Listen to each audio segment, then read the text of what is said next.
Hey everyone, it's Marvin. Thanks so much for listening to Books and Boba. I just wanted to take a quick second to remind you that Books and Boba just launched our Patreon to help support our future endeavors. Rira and I have been running Books and Boba for the last 6.5 years, and we've always talked about wanting to do more, including expanding our content offerings, being able to go to book events and do more coverage. And so to help us get closer to those ambitions, we started a Patreon to help us grow and to better support books by Asian and Asian American authors. We are offering 2 tiers for our Patreon. The first is our regular Boba member coming in at $3 a month, which will give you access to our brand new Books and Boba Discord server so you can engage with your fellow Books and Boba Club members and also Rira and myself in real time. This is where we'll be aiming to move the bulk of our book club discussions, but rest assured we'll still have a presence on Goodreads as well. And our premium tier is our Honey Boba member tier coming in at $5 a month, where in addition to access to our Discord server, you'll also get access to our monthly Boba Chats, a bonus podcast where Rira and I and some guests will get together each month and have a more casual discussion on stuff that may or may not be book related, as well as answer some listener Q&A. Honey Boba members will also have access to a poll to help decide an official Books and Boba book pick once per quarter. So if any of that sounds interesting to you, support Books and Boba on Patreon by going to patreon.com/booksandboba. As always, Rira and I really appreciate your support. All right, thanks for listening, and I'm on with the show.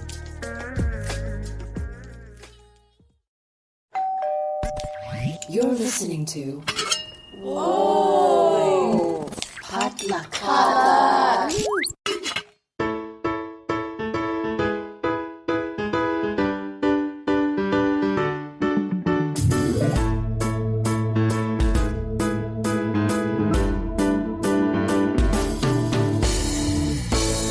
And hey, you're listening to Books and Boba, a book club and podcast featuring books by Asian and Asian American authors. And my name is Marvin Yu. And I'm Rira Yu. And we are here for our May 2022 mid-month book news episode, the APAM, APA Heritage Month 2022 edition.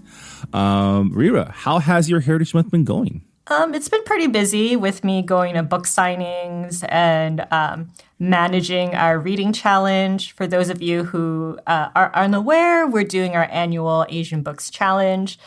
We have 2 reading challenge boards available. Marvin has taken Everything Everywhere All at Once, and I've taken the Churning Red board. So I've been pretty busy with that. How about you, Marvin? Yeah, I mean, pretty busy filling out that board. Rira and I are alternating day by day, going through our respective book recs. I've also been busy with, it's APA Heritage Month, which means it's the busiest time of year for both of us. Lots of events that we may or may not go to. Lots of physical events this year, which has been kind of iffy.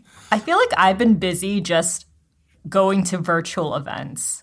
Yeah. And I prefer it that way because I am very paranoid. Whenever I go outside, I'm like the only person wearing a mask.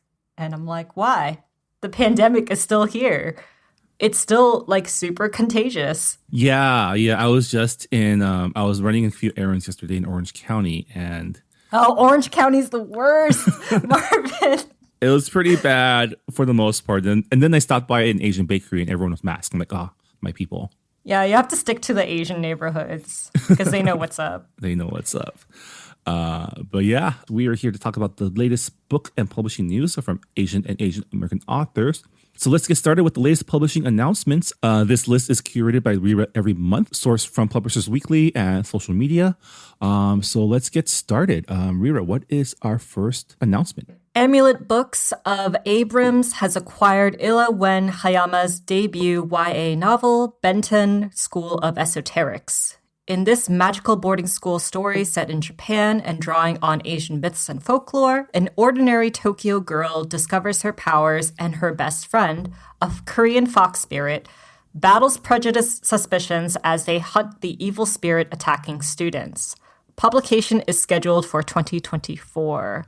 Ooh, magical boarding school sounds pretty fun. Asian magical boarding school sounds even better. Yeah, it also sounds like, not to be stereotypical, but hardcore when it comes to like academics, you know? Because it's by ranking. Everything is graded on a curve. I mean, isn't that the case for any like boarding school though? I feel like boarding school has always been for like elite kids, at least in my mind. Maybe it's not the case everywhere, but I feel like when I think boarding school, I think uniforms, I think rich kids with parents who don't want to parent them. Well, the character's best friend is a Korean fox spirit. So I'm wondering if all of the characters are like supernatural creatures. Maybe. And not just like humanoid creatures. Maybe. But yeah, it sounds like a ton of fun. And looking forward to learning more about Illa's book. I don't know if it's Illa or Isla, but there's no pronunciation guide. Someone will correct us online, probably. All right. Next up, Aladdin has acquired in an exclusive submission, Gigi Shin is Not a Nerd by Lyla Lee, which will be her debut middle grade novel.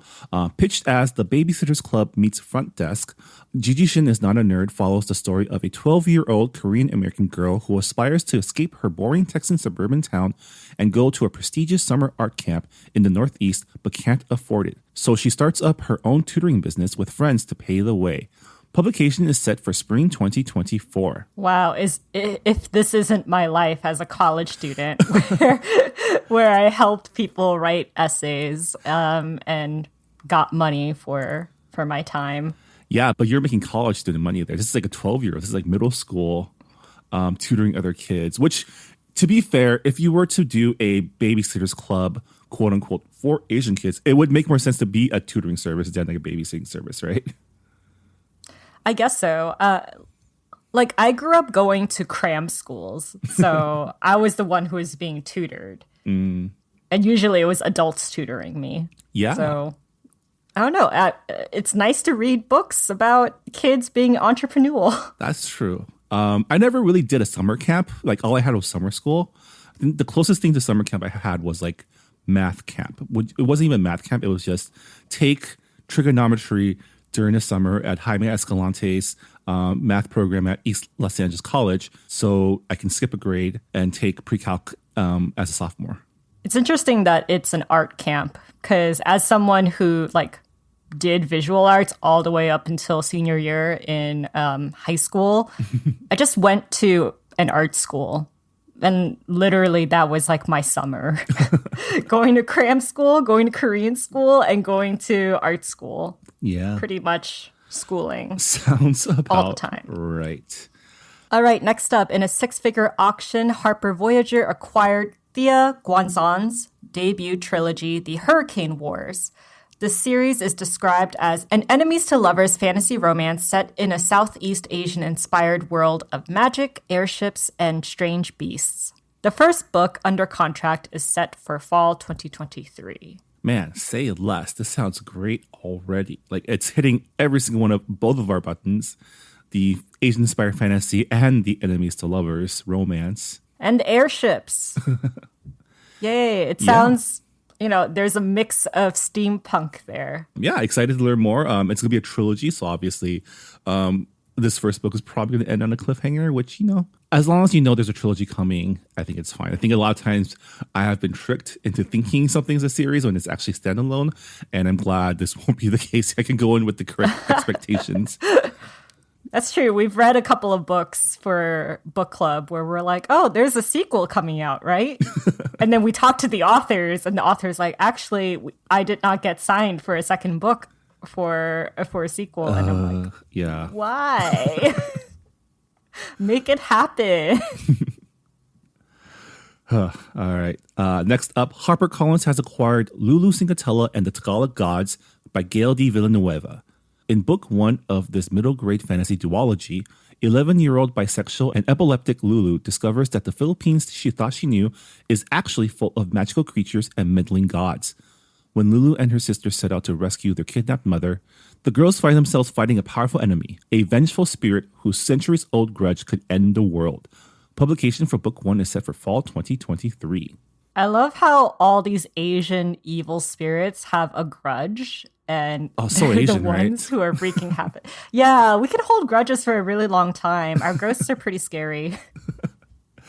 I love that we're getting more stories about Asian pantheons too. I think, I'm sure Percy Jackson is great, but I want to learn about other gods other than like Zeus and Hera or whatever. And I like the fact that the main character is bisexual, an 11-year-old bisexual. And I feel like we don't see young protagonists who are shown as queer. So I'm really glad that we're getting more representation there. Yeah. Also, up front, it's a duology. So again, setting expectations correctly. All right, next up, Melissa de la Cruz's first YA thriller, The Headmaster's List, is a story pitched as One of Us is Lying meets Riverdale. And it follows a student at an elite LA private school who is killed in a car crash. Who was driving and who was at fault? Who knows? In a place ruled by privilege and pedigree, the answers can only come at a deadly price. Publication is slated for winter 2023. A lot of private school and boarding school stories coming out this next year in 2024. Yeah, this sounds dark and messy. LA rich kids drama is something that I am not familiar with, having gone to public school in a lower middle class neighborhood. But I guess, when your parents are powerful people, that type of darkness seeps into the children's lives, I guess. I do love that Melissa de la Cruz seems like she's collecting all of the different genres of the YA universe. She's done romance, she's done historical fiction, fantasy. She's done fantasy, and now she's into thrillers. Yeah. All right. Next up, Little Brown has acquired world rights to They, a middle grade graphic novel written by MariNaomi and illustrated by Trung Nguyen. A chance befriending of two members of a popular J-pop band helps Yuko learn to reconcile the two halves of her American and Japanese identity. Publication is scheduled for fall 2026.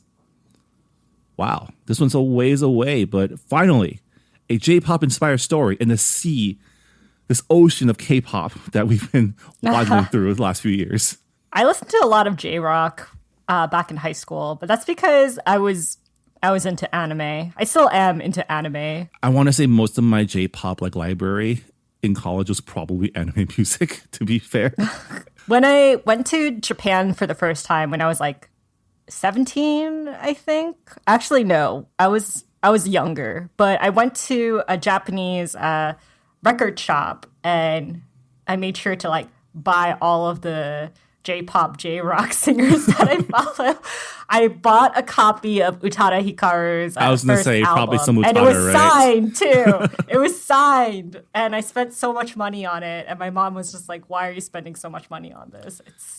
It's a CD." And I'm like, "But it's Utada Hikaru." You don't understand how hard this is to get here. That's true. All right, next up, Dial has bought on an exclusive submission world rights to Adib Khorram's Bijan Always Wins, a picture book about a child who sees every activity as something to be won, but risks losing his friends in the process. Michelle Tran will be the illustrator. Publication is slated for summer 2024. Yo, if this is not all Asian kids who are being pitted against each other because of their parents. Did you have a friend like this who made everything into a competition? I feel like I was that friend. I made everything into a competition. I was going to say, if you didn't have anyone like that, you were probably the friend. Yeah. I had one in college, which it wasn't as I must defeat you academically type of rivalries. It was just more, basically everything was just a competition, specifically board games. And so it got to the point where my entire goal whenever I was playing with this person is just to make sure they didn't win. I didn't care if I won or not, but as long as they didn't win, it was a victory in my book. And yeah, it got pretty petty. I was the type of person where if I knew that I was not going to win a game, I would sabotage it so that no one else would win. Jeez, you're taking your ball and going home. Oh. But I kept all of my friends. My friends love the fact that I am I go pretty hard on the competition. Sometimes you need someone to up everyone else's game. That's just the way it is. That's true. Yeah. Also, we made a lot of bets and people who lost would get punishments. So there was extra stake in it. We did that too in high school. Extra skin in the game. Yeah. Yeah. All right. Well, congrats to Adib Khorram on his new picture book. Next up, HarperCollins Tegan has bought rights to The Boyfriend Wish by Swati Teerdhala, the author's first YA romantic comedy. After a homecoming date proposal gone wrong, Deepa makes a wish on a rare and magical flower for the perfect boyfriend. The next day, a new neighbor moves in who fits her list.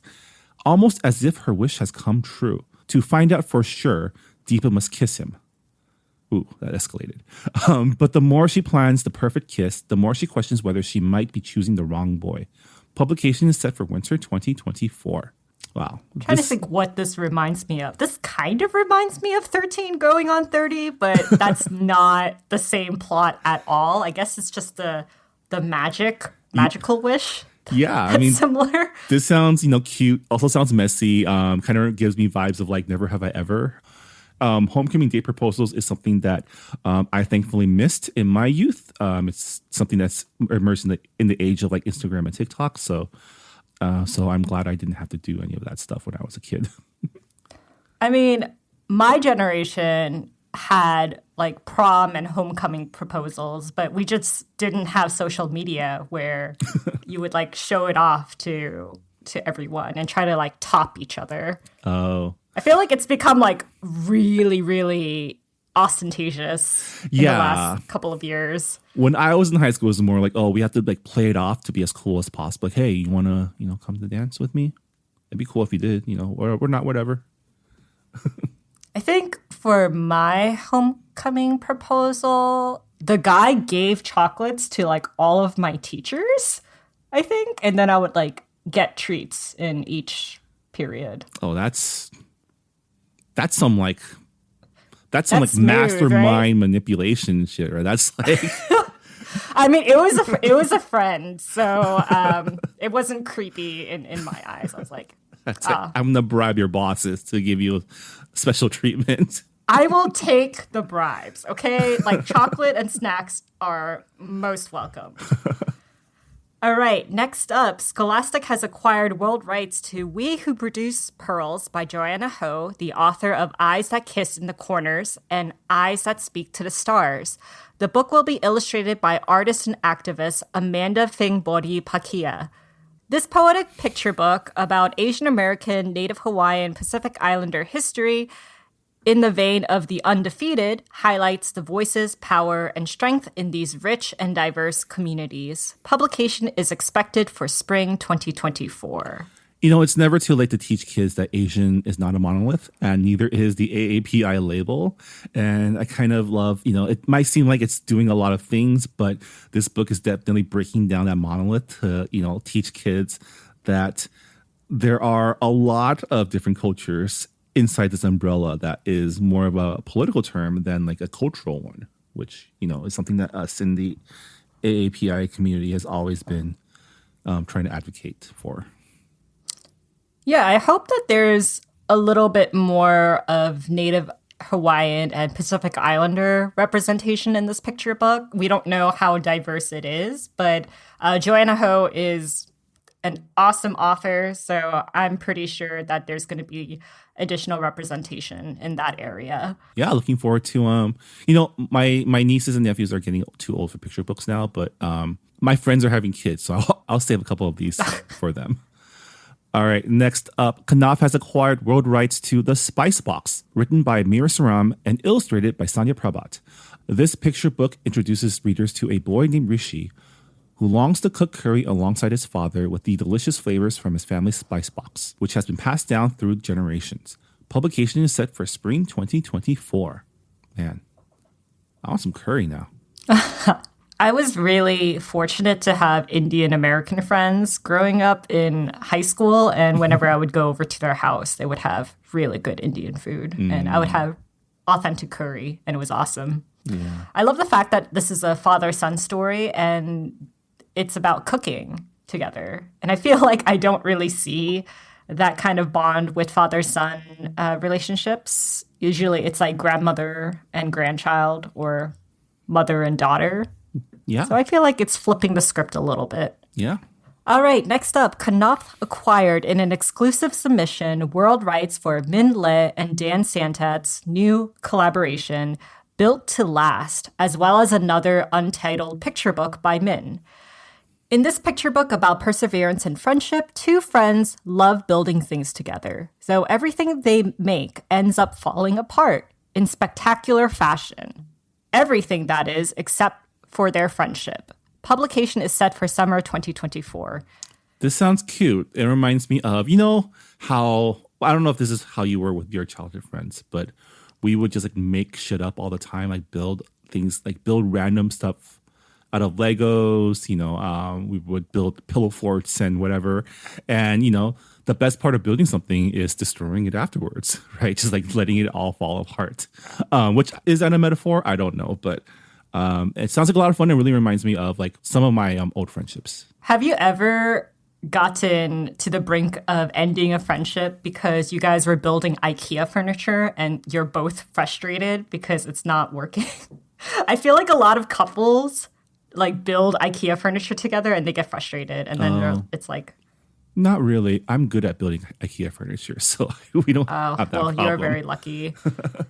But speaking of Legos, I didn't really grow up building Legos, but my cousins were really into it. And from their stories, apparently I used to destroy their Legos as a baby and as a child. So as you should.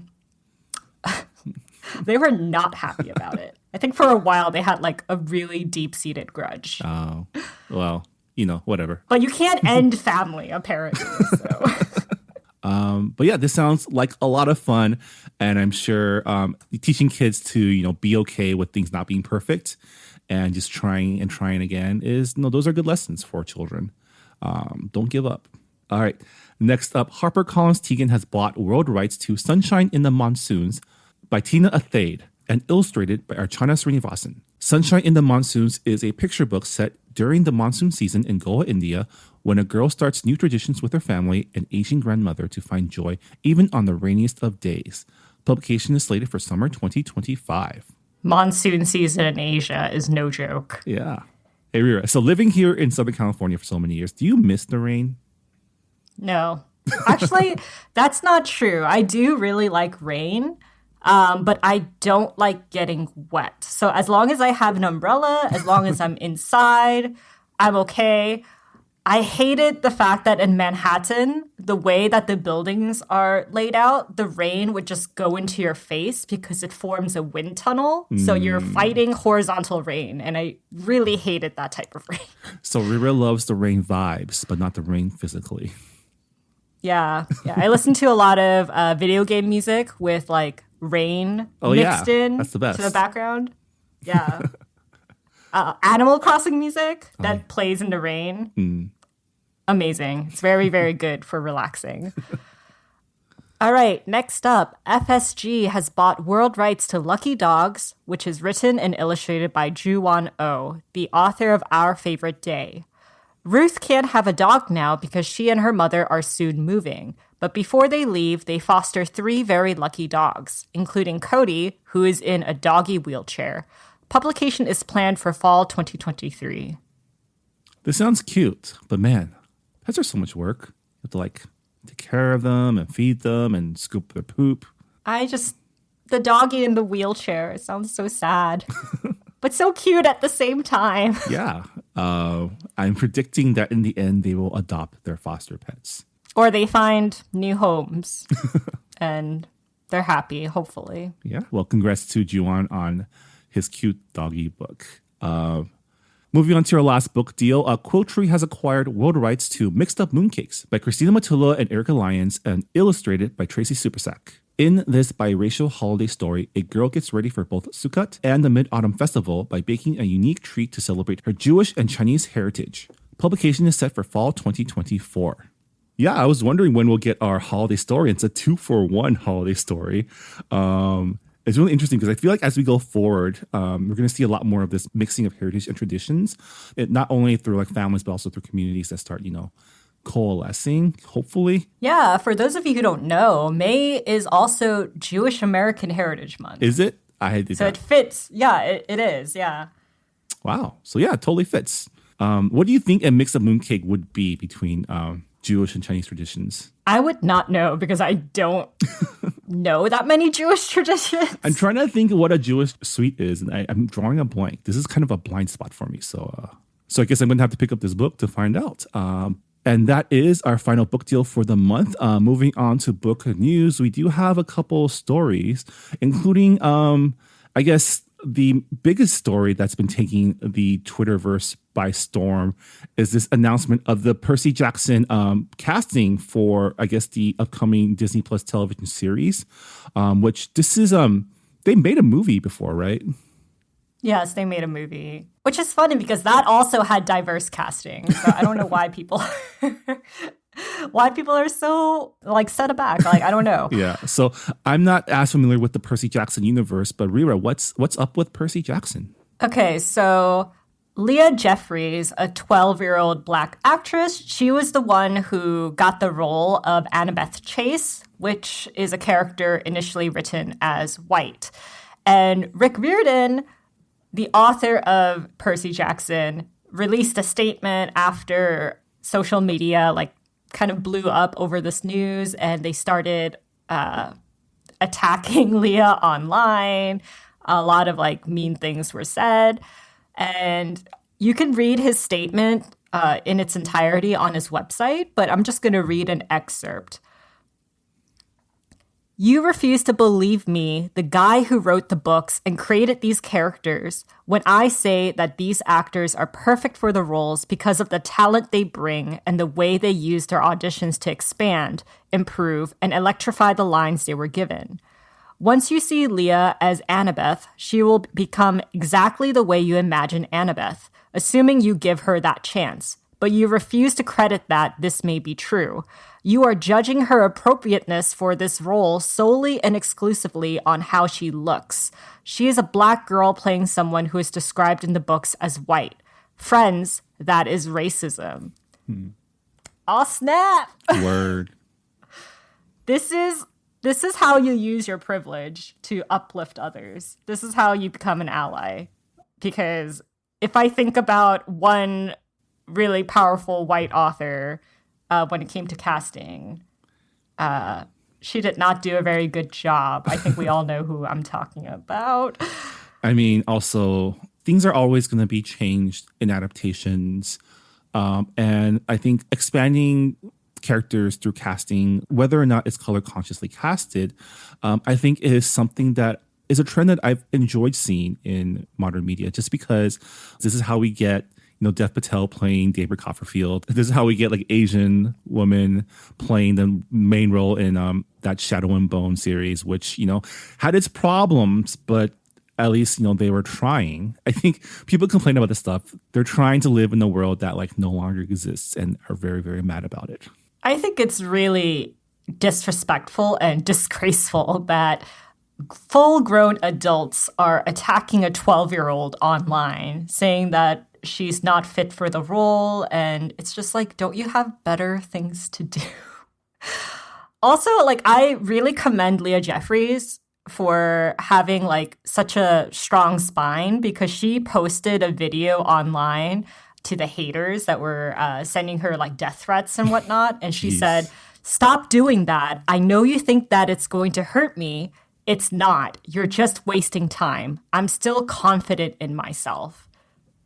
It just breaks my heart that a 12-year-old girl has to stand up for herself against full-ass grown adults who, are just upset that their childhood favorite character is not white. I mean, these are the people who will never be happy with an adaptation anyways, right? This reminds me of the Hunger Games and the casting of Rue. And people flipped out because Rue was cast as a Black character, and they're that doesn't make sense. Rue was white in the book, but actually Rue was Black in the book. If you read carefully, it literally says that Rue has deep brown skin. I mean, don't, even when the character is Black, they picture don't underestimate the power of inserting yourself into the narrative, right? I mean, like I mentioned, I have zero knowledge of the Percy Jackson verse. So, I mean, if I watch the show, this will be my first exposure to this universe. So in my head, she will be Black. So also, just for the record, I don't know Percy Jackson. I did not grow up reading Percy Jackson either. So I'm pretty clueless in that field as well. But now I'm going to watch this just despite the haters. So congratulations. I'm going to be a fan. I know this isn't exactly Asian American news, but I just thought that it was important to discuss because a lot of Asian American authors, they shared the statement and shared their opinions on it. So yeah. I mean, it's either this or book bans, right? And we've already covered book bans before. It's still happening and it still sucks. All right. And our last piece of news is actually something really exciting. Rira is going to be representing the Books and Boba Book Club at Subtle Asian Book Con. Rira, tell us what's going on. Okay, so Subtle Asian Book Club is hosting a virtual book conference on YouTube on May 28th at 9 a.m. Pacific time, meaning 12 p.m. Eastern time. And there's going to be a bunch of panels. There's going to be panels for aspiring authors. There's going to be publishing professionals who are going to tell people how to get into publishing. There are authors who are going to be talking about fantasy world building and food in Asian literature. And the panel that I'm going to be in, it's called Let's Hit Up the Clubs, because book club. And I will be with booktubers and book club hosts Monica Kim of Magical Girl Society, Elias of the Late Night Book Club, and Janani of the Reading Color Book Club. So it should be fun. We're going to be talking about just building, I guess, like a warm community of book nerds, I'm guessing. I don't know what we're actually going to talk about. We're just going to go with the flow, I guess. Yeah, it's happening on May 28th at 9 a.m. Pacific time, 12 p.m. Eastern time. When is your panel specifically? Oh, it hasn't been listed yet, but they'll announce it on their website and also their social media. Yeah. And I'm pretty sure they're doing giveaways too. So definitely check them out on social media. Yeah, looking forward to it. I'll be attending in the audience. I mean, it's weird because I'm not really a social person, and I'm just like worried that I'm going to be really awkward in this panel. So please, if you can attend, please attend. I think it'll be fine. I've seen you moderate panels, and I've seen you on panels. You'll be great. But yeah, I guess that's the news of the month. Rira, thanks again for compiling all of these stories. And hopefully our readers have found something to add to their TBR lists. Before we call it for this episode of Books and Boba, Rira, please remind us what we're reading for the month of May. So we are reading Grace D. Lee's Portrait of a Thief, which is a heist novel about a group of Chinese American students who are reclaiming, let's say, Chinese art and trying to return them to their homeland.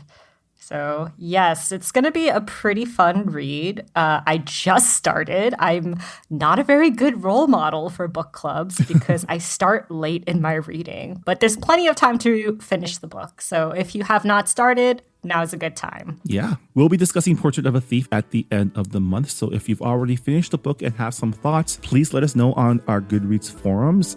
We do love to incorporate feedback from our club members in our podcasts. But on that note, that'll do it for this mid-month episode of Books and Boba. Thank you all so much for listening. If you did enjoy our show, please leave us a nice rating and review on Apple or wherever you listen to your podcasts, and help share us with friends who are interested in reading or might be interested in getting into reading. Every little bit helps us out as well. Thanks again for listening, and we'll see you all next time on Books and Boba. Bye, everyone. Bye. Thanks for listening to Books and Boba. This podcast was hosted by Marvin Yue and Rira Yu and edited and produced by Marvin Yue. Follow the book club on Twitter and Instagram by going to @BooksandBoba and engage with us on Goodreads on our Goodreads group. You can also check out past episodes of the podcast by going to booksandboba.com and by subscribing to us on your favorite podcast app. Don't forget, you can support Books and Boba and Asian American authors by purchasing books at our bookshop.org account. Check out the link in our show notes and also at booksandboba.com. Books and Boba is a proud member of the Potluck Podcast Collective, a collective of Asian American hosted podcasts featuring unique voices and stories from the Asian diaspora. Learn more about the collective and check out our fellow Potluck shows by visiting the website podcastpotluck.com. Thanks for listening.